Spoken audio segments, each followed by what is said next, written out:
Hey, 20th century. This is the next round of my videos try to explain Franklin Roosevelt's New Deal to help us understand just a little bit better. So I'm going to talk about housing problem first.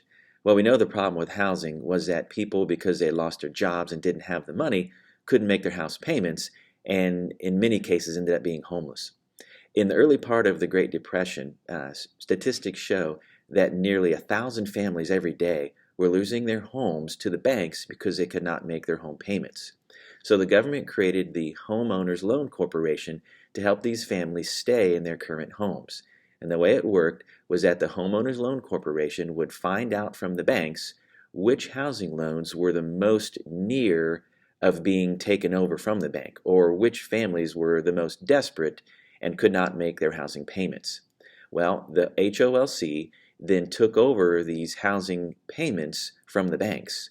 So instead of paying the bank for your housing loan, these people would then pay the government or the HOLC for their housing payments. Now, it was made easier because the HOLC stretched the housing payments over more time, more months and more years, and made the housing payments every month much smaller. So those people who couldn't make their housing payments now were able to make their housing payments better to the HOLC because the payments were spread out over more time and you had to pay less every month. The HOLC saved 20% of houses and families that would have been homeless by changing the housing payments. The next housing one is called the Federal Housing Administration. Now this is a little bit different. It is about homes, but it's not about families keeping their current home. It's about families who wanted to build a new house. Now you might wonder, well, who on earth during the Great Depression could build new homes, and why would they even want to? Who would go to a bank for a housing loan when unemployment was high and wages were low? And if you were a bank, why would you want to loan money to somebody to build a new house when people struggle to make housing payments anyway? Well, those are good questions, but the government realized that 1 out of every 3 unemployed workers were connected to the construction industry. So if people weren't building new homes, then you had unemployment very high as a result.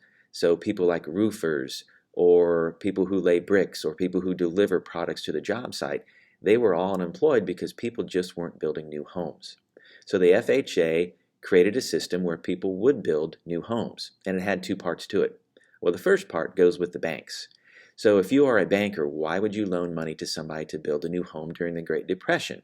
Well, the FHA offered insurance on the new housing loans. So it basically guaranteed banks that if you make a loan for somebody to build a new home and you've checked their background and you know that they have a decent ability to pay, you would then go ahead and make the housing loan.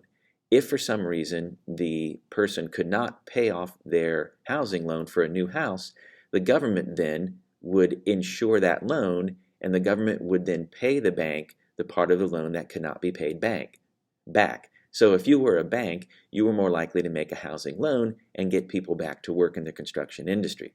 Now, on the other hand, if you were a person who wanted to build a new home, then why would you want to do that? Well, the FHA required banks to offer low down payments for the housing loan and then stretch the payments out over longer time and make each payment much smaller. So the FHA created a boom in the housing industry, or maybe I shouldn't say boom, an increase in the housing industry because the banks were going to get repaid because of the insurance on the housing loans, and people were more likely to go to the banks to get housing loans because the down payments for the houses were much smaller and the monthly payments were much smaller as well. It allowed people to make their payments. Now, the other two I'm going to talk about are help for the most needy. Well, the first one is called the Federal Emergency Relief Administration. And the Federal Emergency Relief Administration was designed for the poorest of the poor. $500 million was sent to states and towns and cities to directly hand out to the most poor people. This is the only program in R18 like this one. Once the money was gone, the $500 million, then jobs programs took its place. And the last one I'll talk about is the Social Security Act. Now, at the time, the only thing that was left for people if they had bad fortune was their family or churches and charity. And as families and churches and charities were struggling, then to fall back on that was not a very easy thing to do. So the government created the Social Security Act, which we still have to this day. The Social Security Act helped those who really struggled to help themselves. Unemployed workers, disabled workers, even children and wives who had lost their fathers as a result of an accident at work. These people just could not make their payments and just did not have money. So the Social Security Act put a tax on businesses to help pay for unemployment insurance and help pay for disabled workers and for children who struggled because their dads may have died. Now, the Social Security Act is best known for the old age program. So once everybody reached age 65, they would get a check in the mail. Now, this is if they had stopped working from the government. Now, the money to help your Social Security fund would come from your days as a worker.